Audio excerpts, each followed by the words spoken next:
Hello, and welcome back to another episode of the David Watson podcast. Thank you again for tuning in. Today, I spoke with a guy who's affectionately known as Farmer Pete. And when I spoke to him, it was the day before his 67th birthday. And we were discussing his love and passion for Jiu Jitsu. You're going to love this. The guy is amazing. Thank you very much. Good morning. Welcome to the David Watson podcast. Thank you again for coming on. I appreciate it. How are you doing? Good morning. Good morning, David. Thank you very much for inviting me. It's a great honour. So just to give people some sort of background, I was introduced to you by Kevin and John. Was it John?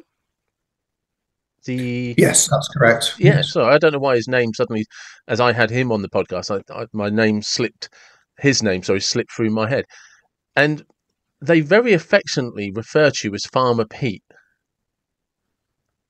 Yeah, that's correct. I mean, the main reason for that is because I am a farmer.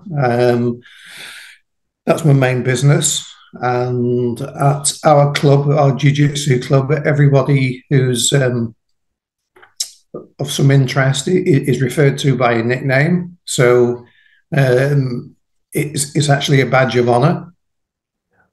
Well, from the way that they were talking, it would have either been Farmer Pete or Vice Like Grip. Well, yes, I think I've actually probably my main interest is grappling Brazilian jiu-jitsu, and I think it's quite rare for somebody of my age to be to be as interested as I am. I'm still still really enjoying it, still learning. I got awarded my brown belt the other week, which is a great honour. Yeah, congratulations. I'm actually 67 tomorrow, so yeah. So most guys are playing dominoes when they get to my age, not rolling around the mat with 25-year-olds. I mean, I genuinely, I say this respectfully. I realised, I knew from Kevin and John you were in your 60s. I didn't realise you were 67. Yes, You really are looking well. Thank you. I'm only 66 today. I'm 67 tomorrow. Bloody hell. So how long have you been doing jiu-jitsu? Well, 10 years ago. And it started by my son who did Thai boxing and MMA. And we used to mess around as lads and dads do, wrestling, and then he'd get me in an arm lock or a triangle. And I said, how on earth do you do that? Just show me again. So anyway, he got sick of showing me and he said, look, I'll take you to the place where I learned. So which is quite funny, really, because normally the father takes the son to a place, whereas the son was taking his father to a place to learn. So anyway, I thought, well, yeah, let's give it a go. So I arrived one morning and we started off by doing somersaults down the mat, which I hadn't done since my school days. So I thought, well, is this really for me? But anyway, I stuck with it and I thought, well, yeah, I think I can do this. And yeah, and it's a great diversion from work and from life because when you're actually rolling with somebody on the mat, it's a very technical game. So you've got to think very deeply, and it just sort of clears your mind of any sort of outside problems. And I know that was 10 years ago, and soon after I started, I got diagnosed with prostate cancer, and it was a great comfort to me, my jiu-jitsu, because I know when I was lying in the pre-med room, I was thinking about jiu-jitsu moves, which actually took my mind off the operation. That's cool. Yeah. So so it's been fantastic for me.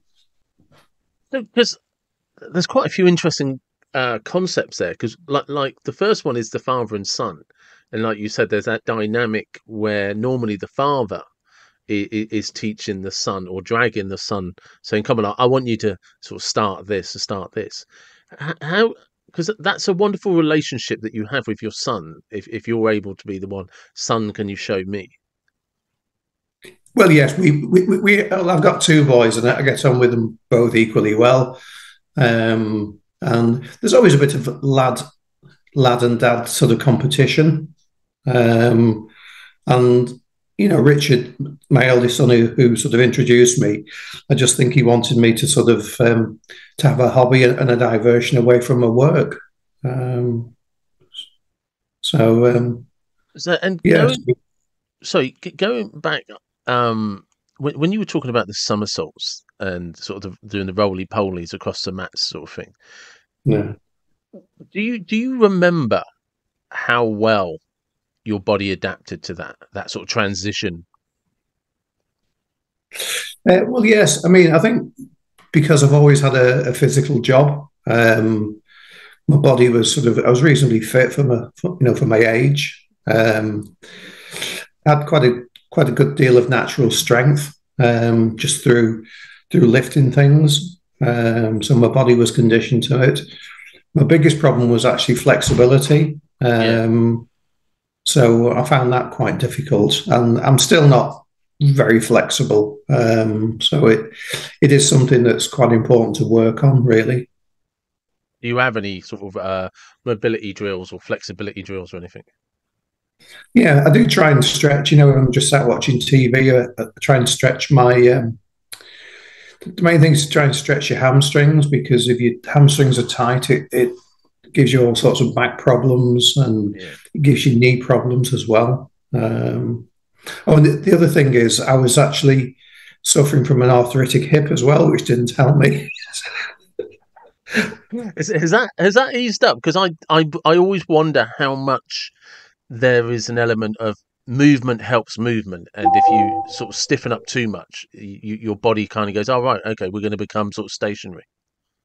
Oh yeah, definitely, and especially the older you get, the more you have to work on things. I think when you're in your 20s, you can take time off and you can get back to your sport relatively easily. But when you get sort of 40s, 50s, and 60s, you really do have to concentrate on keeping your mobility. I could say for anyone in their 20s who's listening, you have no idea how great your body feels. You just cannot understand for a second how great that body feels at 20. Yes. Oh, I know, yeah, there's no substitute for youth, is there? No, no, and sadly, we don't learn that until it's gone. So going, because obviously I didn't realise you'd had the prostate cancer, and I'm assuming that that's all good and all clear. Yes. Yeah. So you mentioned that when you were there pre-op waiting to go in, you're going through Yeah. sort of jiu-jitsu drills and thinking about that. Was there no sort of fear or anticipation then? Well, yes, there was. I mean,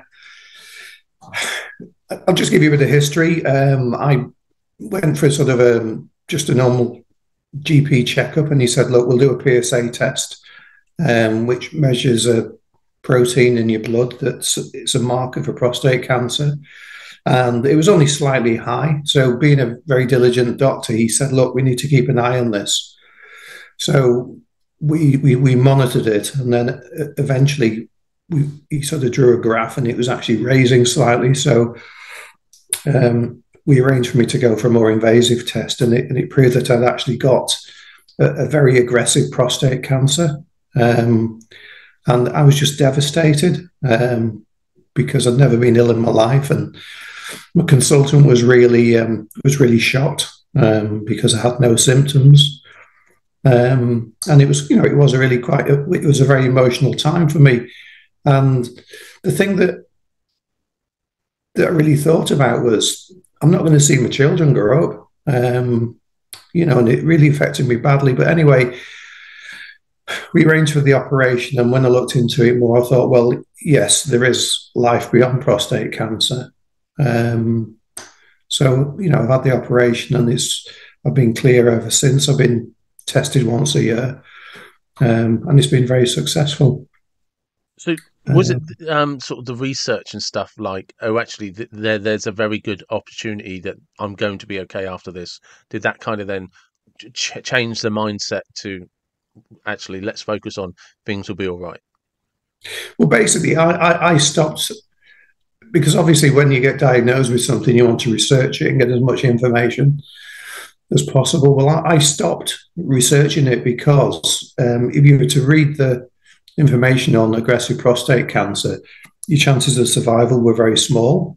So I thought, well, there's actually no benefit from me researching this. So I actually stopped all forms of research, and I just had faith in my surgeon. Yeah. Um, Do you think that may have also come from, and I could be completely off the track here, that kind of, well, I've never been ill before, so this just isn't who I am? well, yeah, it's a shock because you know, it always happens to somebody else, doesn't it? Yeah. You hear about so getting this, but and also I think when you're a bit younger, you tend to think you're a bit immortal because you've had good health, and I think also with me having no outward symptoms of prostate cancer, um, that was a great shock. And and so, where were you in your sort of jujitsu phase when this happened? Well, I'd actually just started, so I was 1 year in. So I was very keen to sort of progress my game. So there's a lot of mental thought about about your moves and if somebody does this, should I do this or um, so yeah, it did really help me with the actual mental process because it took my mind off the matter in hand, which was quite important. Yeah. Oh, yeah. I'd imagine that was probably a game changer. Just having something that meant you weren't focused and worried on this. It's just like probably did make a huge difference in itself. No, it did, yes, yeah. So, I what? So you had this curiosity because of your son about going to jujitsu and starting it. Was there any kind of like kind of like and anticipation of this is what the hell am I doing? Um, well, yeah. At first, you think, well, what have I got myself into? But then you can see it's a little bit of a Marmite thing, and I think it either appeals to you or it doesn't. And I think if it doesn't appeal to you, you very quickly know within a few sessions whether it's for you. And I thought, well, yeah, I think I can do this. It's hard, but then my job is physically hard. So, I'm kind of used to adversity, and I've always said that jiu-jitsu it's a bit like life because sometimes it's really hard. Yeah. And a good expression is sometimes you're the hammer and sometimes you're the nail. Um, I've not heard that one, but that is a good one. and also you've got to learn to very much a male thing. You've got to learn to swallow your ego, because if you've got an ego, you will not survive in jiu-jitsu because there are people that submit you that you think, God, they shouldn't be able to submit me, but they're technically better or they're fitter or they're stronger. So you've got to be able to take that. Yeah. I think there's something very humbling. I mean, I don't do jujitsu. I did judo as a kid, and over the years I've done a sort of a lot of exercise training in boxing gyms and sparred a lot. And there is something, I think, like you say, that's useful for the ego to get punched in the face, and but in a controlled circumstance. Or like when I did judo, there was something very useful about you think you're in control and somebody suddenly throws you or trips you, and you're like, oh, hang on a second, I'm not where I thought I should be.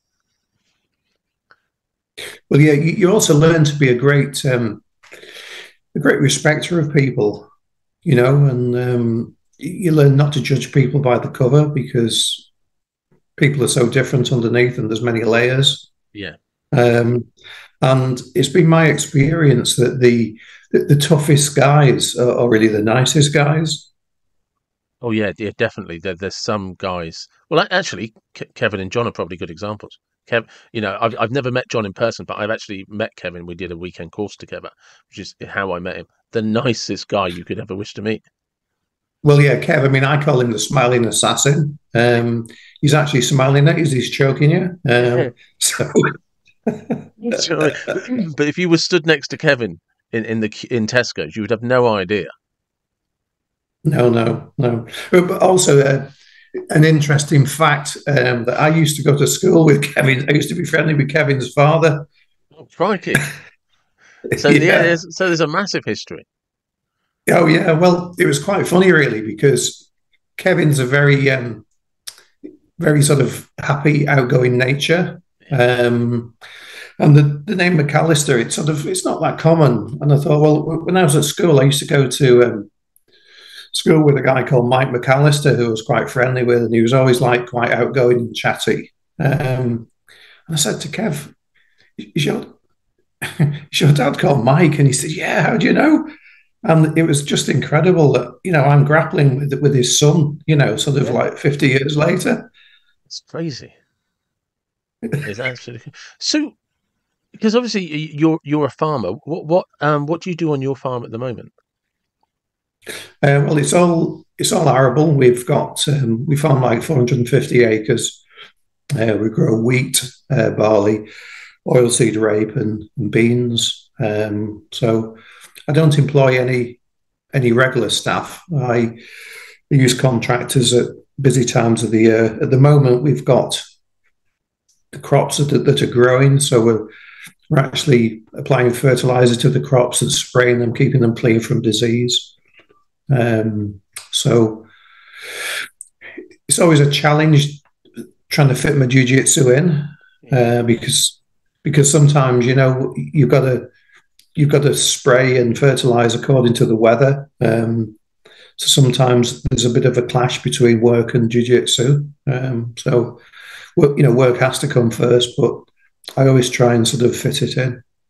Well, that probably is a sort of a general philosophy for life, isn't it? Is that it's too easy to put things off because something else might be happening instead of, well, how do I make the time to make this happen? Well, yeah. Also, I think in the morning you've got to make your mind up that you're going to go to jiu-jitsu that night, and kind of work around it. Because if you just go through your normal day and think, well, oh, hopefully I'll have time. Well, if things get delayed a little bit, you can talk yourself out of it. Because I've got a half an hour drive each way, you see. So it's not like it's just around the corner. So I try and plan my day around the jiu-jitsu. I try and get 2 jiu-jitsu sessions a week in if I can.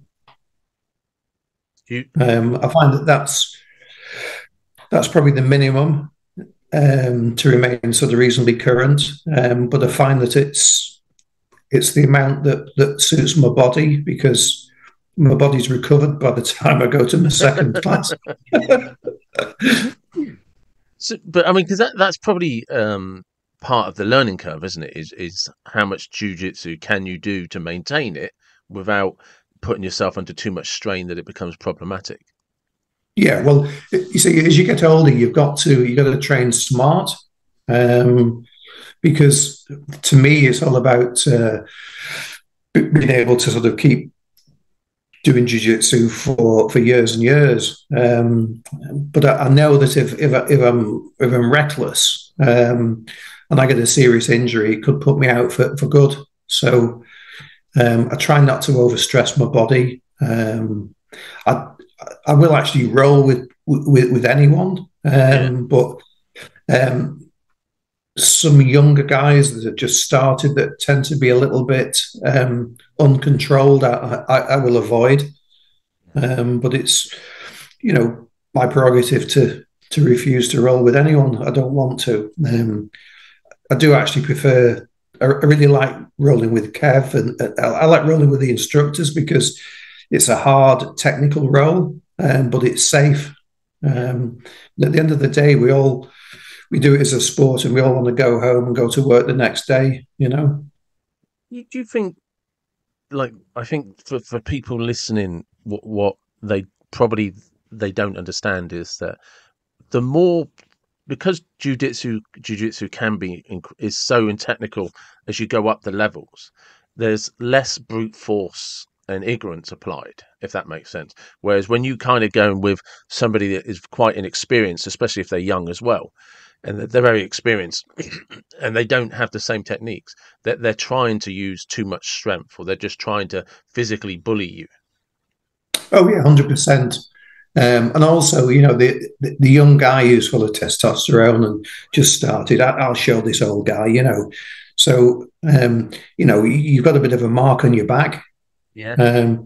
So sometimes, with the young guys, I've got to really put it on them because sometimes I don't want to roll intensively all the time, but sometimes I've got to really put it on them to control them because if I didn't and I gave them an inch, that they could end up hurting me. So, Yeah. But yeah, I mean, it's as I say, it's about training smart. Because And training. You said something then that I never thought about, that it just didn't occur to me actually, is that you said, yes, you don't actually always want to train intensely where you have to put it on them to sort of keep them in their place. Well, yeah. The thing is, I like a technical role where you're using your brain. So you are using strength, but it's not absolute raw brute strength. You're using technique. So I find that more satisfying. I mean, you've got to use strength sometimes to put a move on, but it's not constant strength. You've got to know when to apply it. Yeah. And kind of when to relax. Well, because it is, isn't it? Because sort of young guys, like you say, full of testosterone, they can be a bit sort of like charging bulls or charging gorillas, and it's just like, I'm just going to come in and smash this like a lump hammer, as opposed to, like, just the subtle art of, I wonder if I can trick this guy or feint this guy, or just turn this guy and lever him. They're just like, I think I can hit this like it's a breeze block. Exactly. Yeah. So yeah, and that's the problem that you're up against. But I mean, most of the guys, you find that there's quite a lot of guys that are really high standard. There are some blue and purple belts that, like, young, fit, 15 stone guys that are really, really good. They are a handful to manage. But sometimes I get tapped by them, but sometimes I'll tap them. But I don't have any issue with that. Yeah. I'll always do my best.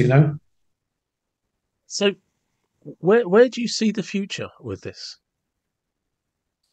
Well, jiu-jitsu wise, for me, it's continual improvement because you never really just reach the ultimate. It's always work in progress because there's always so much to learn, and that's what's so interesting about it. And now I've got my bionic hip, as they say. I've got a lot more. I've got a lot more mobility, and they say I'm a lot more dangerous now. So, so what was the recovery like from that then? So leading up to, I mean, also I must say that I was out of jiu-jitsu for a couple of years with COVID. Okay. And then leading up to my operation, which was last December, my hip got really quite bad and quite stiff, so my jiu-jitsu suffered. So I had a situation whereby I was having my hip checked every year, and even sort of 5 years ago, the surgeon said, "Well, we've actually replaced hips that weren't as bad as yours. So just tell us when you think you need it doing." So I had an X-ray each year, and they said, "Oh well, it really has deteriorated. We think you should have it done." So I said, "Well, I'll take a cancellation." So had a phone call and they said, come for a COVID test on the Friday. And if you pass the COVID test, you're in on Monday. So had the operation on Monday. I was in, I think I was probably in for 2 nights.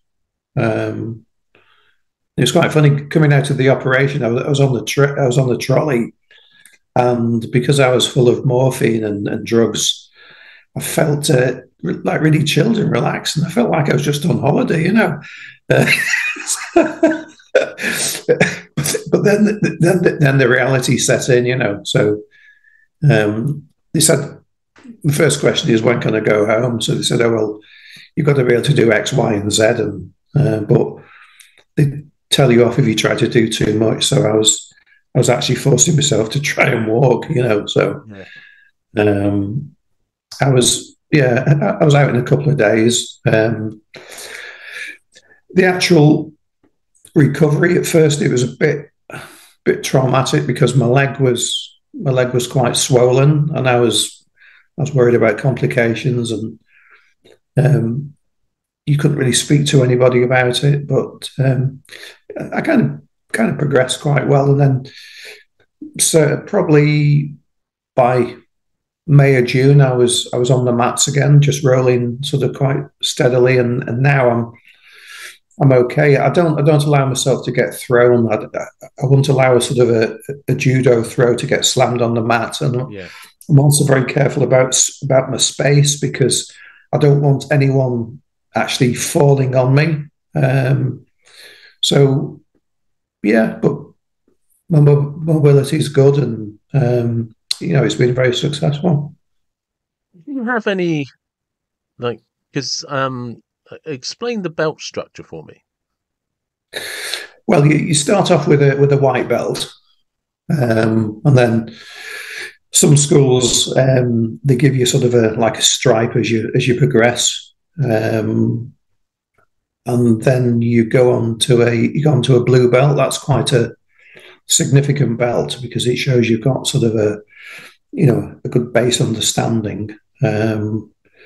And then you go on to a purple belt, then brown, and then black. But the belts are quite difficult to achieve in jiu-jitsu. So a black belt would be very often 10 or 12 years of continuous study, which probably represents 10 or 12,000 hours. Yeah, probably would, yeah. So that's why it's such a great honor to receive a belt, because it's also a recognition of your of your attitude towards the sport. It's how you treat your training partners, because without your partners, you don't have a game. So it's very important that you actually look after your partners and that you go hard, but you don't injure them. And it's how your sort of attitude is with others, helping sort of other people progress. So sometimes with guys that I know I can beat easily, I'll just put myself in a bad position and let them sort of attack me and me work out of it. And that way we both get something out of it.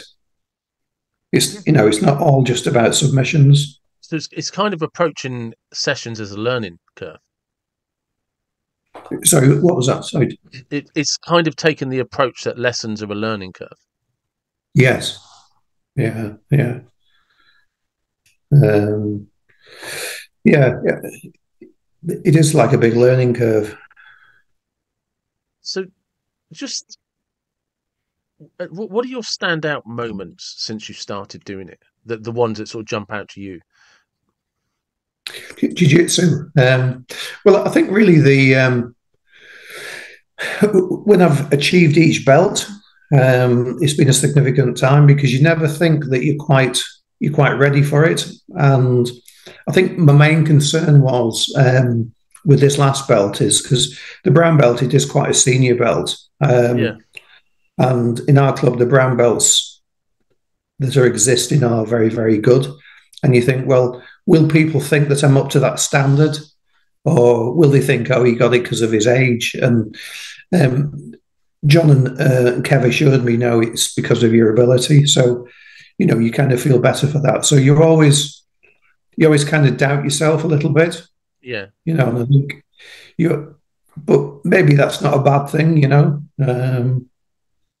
No, I think there's an element of, if you can turn with any discipline for anything in life, if you can turn up, always be willing to learn, always be willing to put in the effort, and then have an ego check where you think, I'm maybe not good enough for that.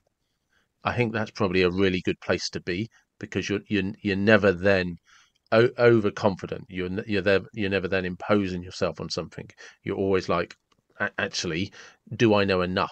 And at that point, you're probably always like, if you have that mentality of do I know enough, you're probably always actually going to continue trying to learn. Yes, I also do some one-to-one sessions with Ben, he's a good friend of mine. He's an instructor as well. So sometimes we'll meet on a Sunday and we'll go through some moves just to try and refine things. So I find that really useful as well. And do you find it's actually keeping you going in a physical sense? Because it's difficult, isn't it? Because you have as a farmer, like, I mean, for people that aren't aware of what farming can be like, you can wake up feeling like shit. The weather can be terrible outside, and no one cares because you got to go and sort out stuff. It's not like Yeah, yeah. phoning in sick at the office. Well, yeah, yeah, because I also regard jiu-jitsu as it's like I call it a pathway.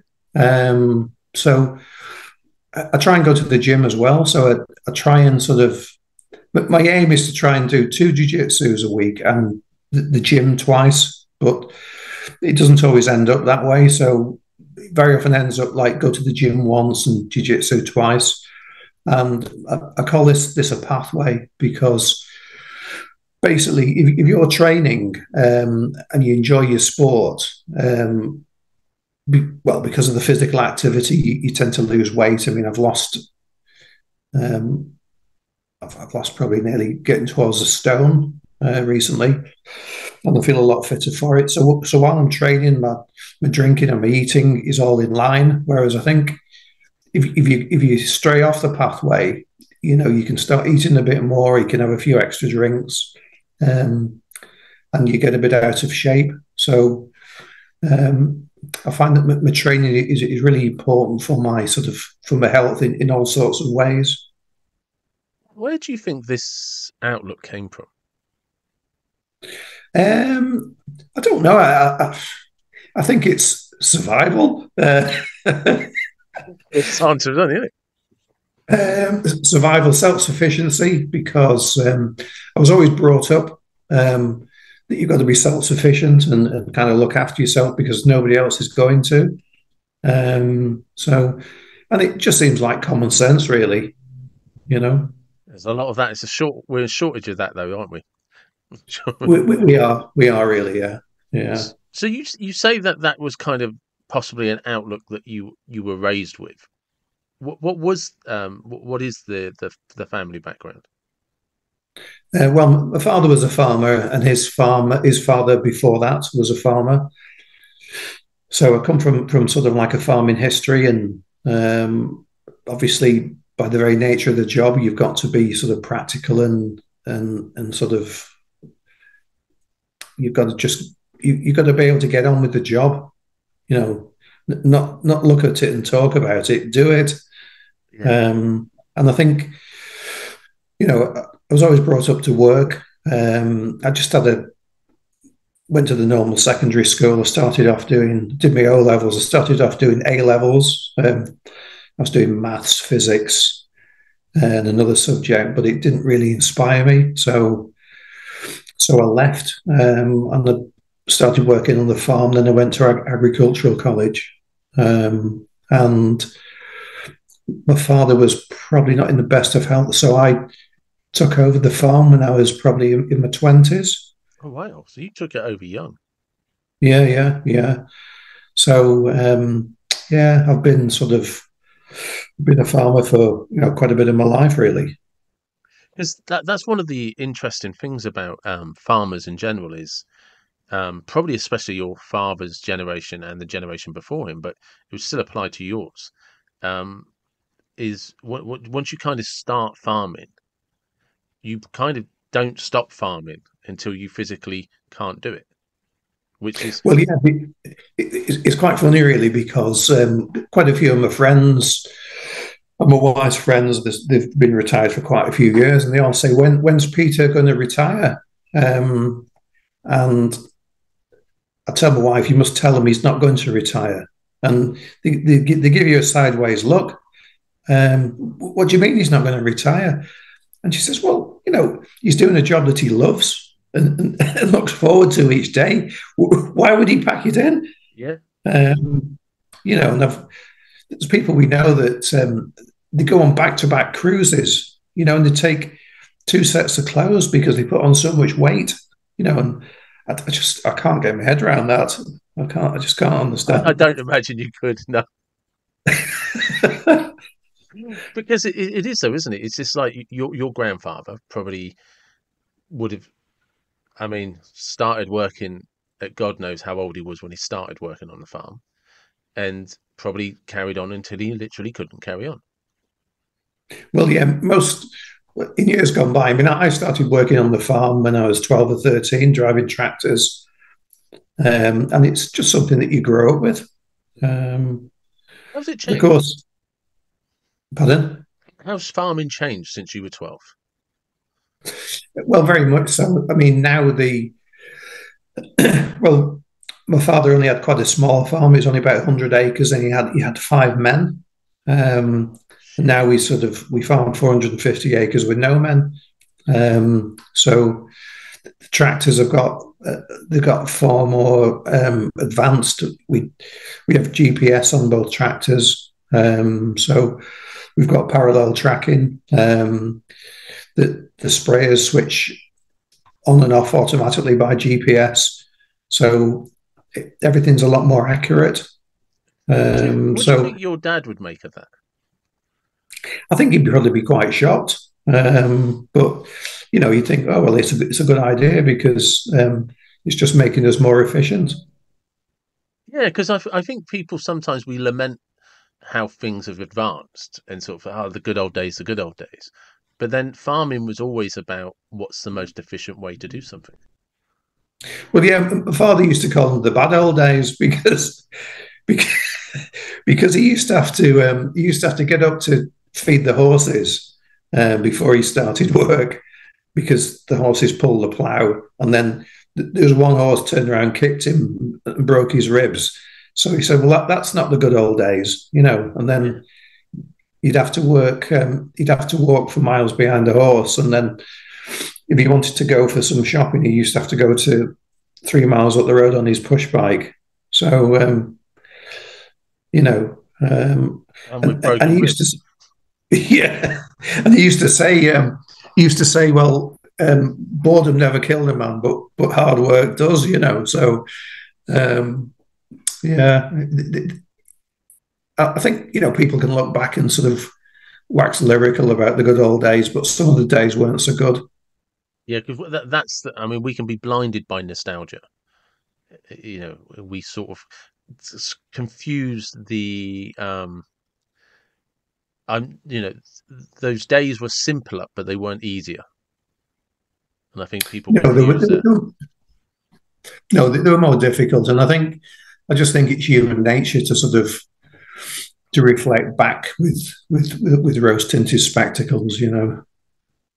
Is there anything you do miss about that, though, about those days? Um, there are some aspects of modern life which I think are sort of counterproductive. I think social media, it's been a great asset, but I think it's got a lot to answer for.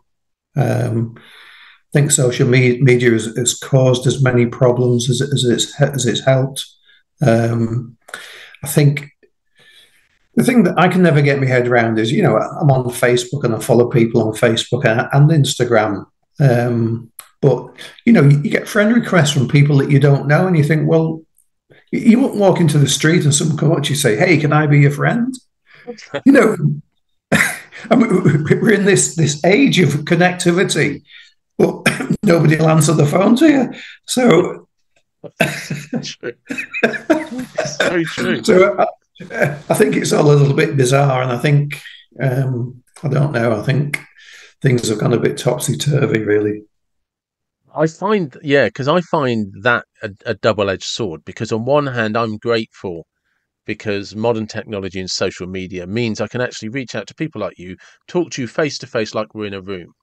And I'd never have been able to have this conversation and enjoyed the conversation without the benefit and power of social media. But the flip side to that is I will have people on social media that will follow me, but have never actually said hi, have never commented on a post, have never said hi. And if I bumped into them in the street, wouldn't speak to me anyway. I know, which is rather bizarre, isn't it? Because we've got more connectivity, but it's more impersonal in some ways. Whereas like years ago, we used to have to pick up the phone and ring a friend and hi, how you doing? Whereas we don't actually need to speak to people now. Yeah, because I find that quite bizarre that once upon a time, if I was wondering how you were and you was a friend of mine, I would just go round and knock on your door. I might drive half an hour just to pop in and see if you were in. And when you say, look, I was just passing by, I hadn't heard from you a while, and you'd invite me in for a cup of tea, and then I'd bugger off. Whereas now, if I did that, somebody would say, why didn't you message me? What are you doing on my Yeah, doorstep? it's crazy, isn't it? Yeah. Whereas when I was growing up and stuff, and it might be because my mum's Irish, so maybe it's just that whole. You just expect random people to just knock on your door and say hello because they were in the area, and it'd Yeah, just be I was passing. He'd be, all right, you got time for a cup of tea. Whereas now, if you did that, I know people that would be genuinely put out who call me a friend if I just turned up unannounced to see how they were. yeah. Well, they would say, "Oh, probably politely, oh, next time you come in, just message me," wouldn't they? But I think it could be an Irish thing because the Irish they're a very friendly, open nation. Whereas I think us Brits are probably a little bit more conservative in our ways. Yeah, it could have just been, the good old Catholic big families that we were Yeah, just used to turning up at, someone's house and there'd already be five people there. Um, but this social media connectivity is, yeah, it's a very fascinating, very kind of fascinating, and I doubt either one of us will be around long enough to know how it's going to turn out for the next generations.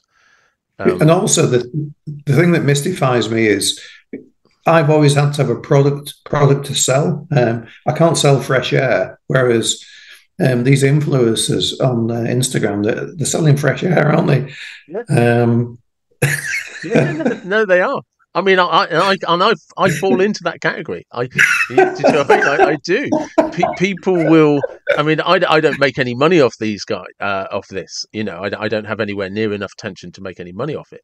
I just literally, for me, it fell into. Do you remember This Is Your Life, where um, where they'd literally just talk to people about their life stories, and I miss that concept where you would have a conversation with somebody about the good things in their life instead of always trying to shit on people and put people down and get people to talk about things they like we've all made mistakes and we kind of have this modern media that if somebody made a mistake 10 years ago they've still got to apologize for it.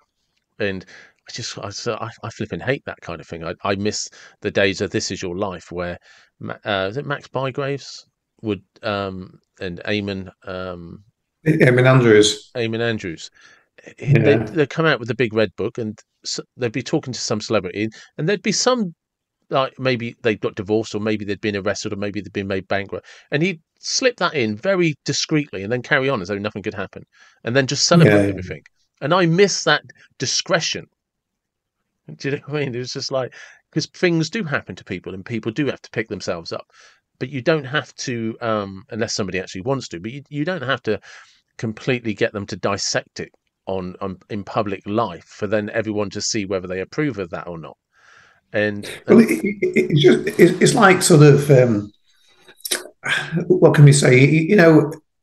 If you watch the Apprentice, I mean, well, I've said I'm not going to watch it anymore because I think it's rubbish. It's turned into rubbish. They have to make the contestants cry. They've got to squeeze every last drop out of it. And Yeah. I don't know. I just think things have gone the wrong way, really. Yeah, and that's kind of where when I started doing the podcast, that's where it came from. I just like kind of I actually want to make something that I'd watch, and it just became a very good excuse, as like you're saying, go back to like influencers. I pretty much just sell conversation, Yeah. and that's actually all I ever wanted was just I missed conversation. Well, yeah, because people's lives are interesting. And everyone's got a story to tell. Like you say, concentrate on the positive. Not not always be digging dirt. Yeah, and yeah, because and that's pretty much the philosophy of what I tried to create with this. But just jumping back again, were you interested in like wrestling, martial arts, or anything like that before you'd started sort of like the jiu-jitsu journey? Well, years ago, really, when I was in my teens, jiu-jitsu wasn't. Well, it was around, but Brazilian jiu-jitsu wasn't around as we know it. There were the Bruce Lee films. Yeah. So yeah, I went to a few karate classes, but it never really. Excuse me. So it never really inspired me. So and also I was always fairly busy working, so I didn't really have time for it. So as I say, it just didn't really appeal to me at the time. And obviously, the time was right for Brazilian jiu-jitsu. Yeah. So it wasn't sort of like you were always like keeping one eye on it, sort of thing. In terms of Eh, just say martial arts, boxing, fighting, anything of form of self defense or anything like that. not really. No, no. I always thought, well, I, I don't really need that much self defense because I'm 6 foot and 15 stone, so I can look after myself. So That's a deterrent in itself, though, isn't it? yeah. And now I've got cauliflower ears. So which I got when I first started jiu-jitsu, which is quite funny because it's amazing the amount of I can see people looking at them. And what's going through the mind. I wonder how he's got those. Um, But there is there is a kind of good aspect to that because, like you say, if you're 6 foot 15 stone with cauliflower ears, that does kind of tell people like, yeah, maybe I'll say please and thank you. well, you've not got cauliflower ears by playing snooker, have you? So No, exactly that. No, it does kind of send its own message, And I'd imagine you've got those big farmer hands as well. yeah, big farmer hands, yeah, yeah. But it was quite funny because a couple of years ago we went over to France to a wedding, and there was quite a lot of the ex England and current England rugby team there, and a few of the guys that have had a drink, it was their off season. They came up and they said to me, "Hey, you look like trouble." And I said, I'm 6 foot myself, but these guys are about 6'5", and they said to me, "You look like trouble," and they were just joking, and they were quite intrigued as to how I got my cauliflower ears, So, Yeah. and they were all interested in grappling. They'd love to do it, but because of the contracts, they weren't able to. But yeah, cauliflower ears, it always raises quite a lot of interest. It does, though. It does, doesn't it? But it's actually quite interesting as well that you don't view the grappling and the jujitsu. You don't view that as self defense. That's not your kind of the reason you walk through the door. Well, no, it actually is self defense. And what what you learn there and what you do. I mean, every session we warm up by doing takedowns, which after a while it becomes muscle memory. So, if you got into a situation, you'd be able to handle yourself. And I've had a few situations whereby a few road rage situations.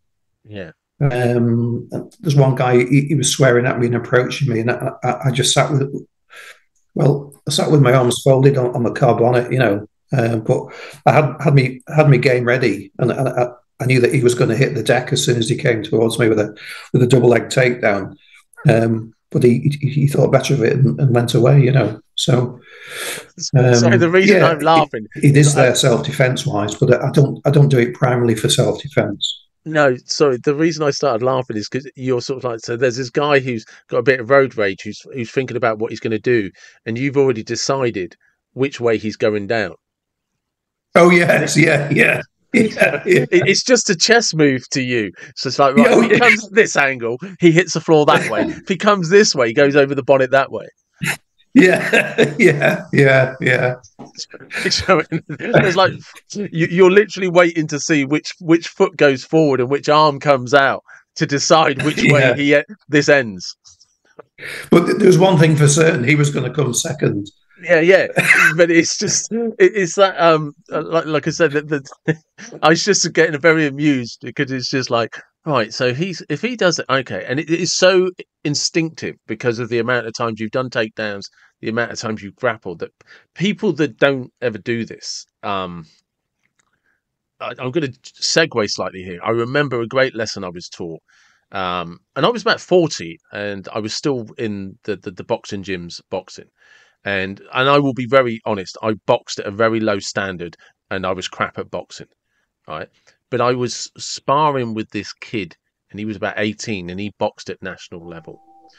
And it taught me a very valuable lesson, because there was nothing that I could do that could lay a glove on him.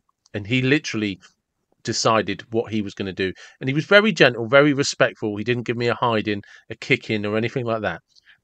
But the different levels it was chalk and cheese, just doesn't describe it enough. Do you know what I mean? It was just that there was no level I could ever box that was close to what he was doing. And as you're saying about this, when people come out of their car, all road rage, no idea about what they're doing. And that guy has gone home, probably told everyone exactly what happens, and has no idea how close he was to being choked out on the side of the road. I know. But also, when you think about it, the average person the average person, they've probably got zero fitness and zero fighting ability, and yet for some reason they think because they're angry that they're going to be like a mountain gorilla. Like, for example, you wouldn't go out and sort of pretend to be a tattoo artist if you've never done it before, would you? No, you wouldn't. You just wouldn't. It's just absolutely ridiculous. And I think that's one of the things about any fighting school, anybody that does anything where there's some form of exchange in terms of physical abilities, where you might be grappled, you might get punched or anything like that, you realise very quickly that there is levels to doing this, and that when you're out in the general public, do not be in a hurry to get into a fight. If you can de-escalate, that's the route to go. Well, yeah. Also, there's the fact that you could hit somebody and they could fall over, and it's the famous sort of one punch killer. They could hit the head on the curb and they could die instantly, and you'd spend the rest of your life in jail.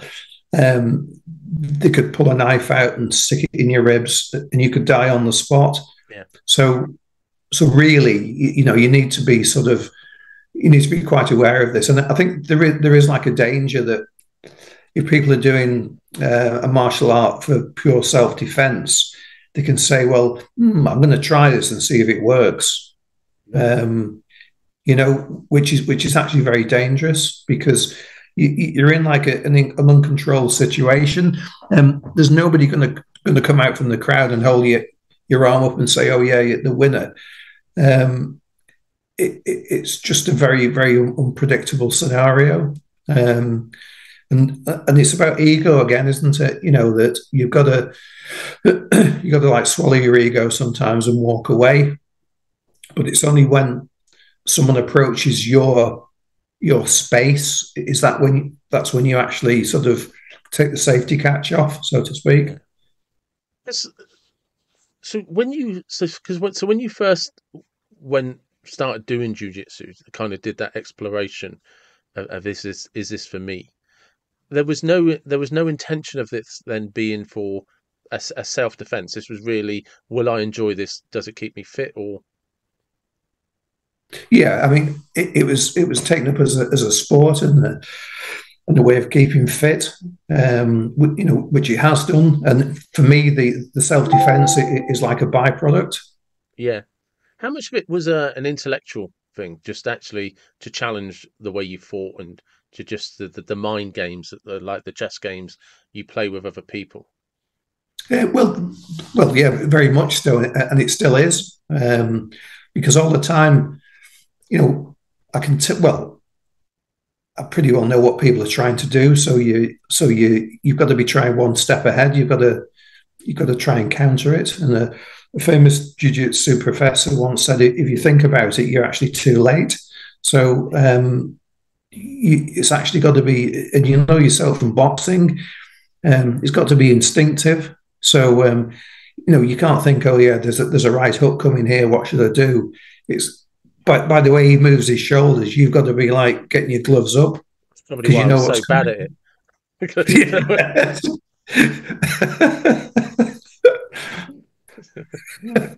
It's because yeah, because like you say, as soon as you come across the instinctive people, you just like, okay, this is where we're at.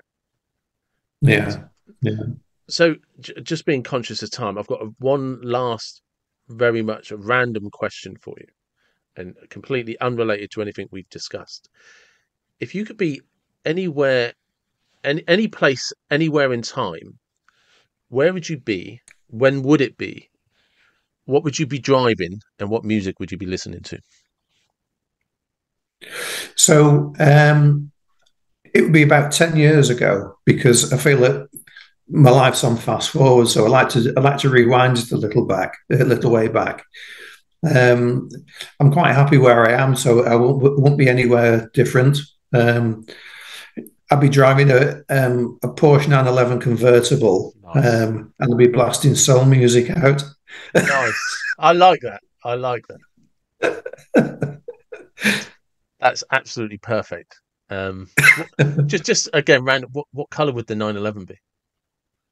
Red, Red. red with black interior. Look into it. Cool. What? Which 911? Modern or an older one?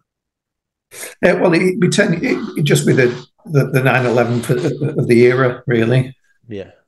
Okay. That's nice. I like that. Thank you. Thank you very much. I've really, really enjoyed talking to you. I do appreciate your time. No, it's been great. It's been very entertaining. I hope anyone that listens to it will manage a smile. And Yeah. And happy birthday for tomorrow. thanks very much, David.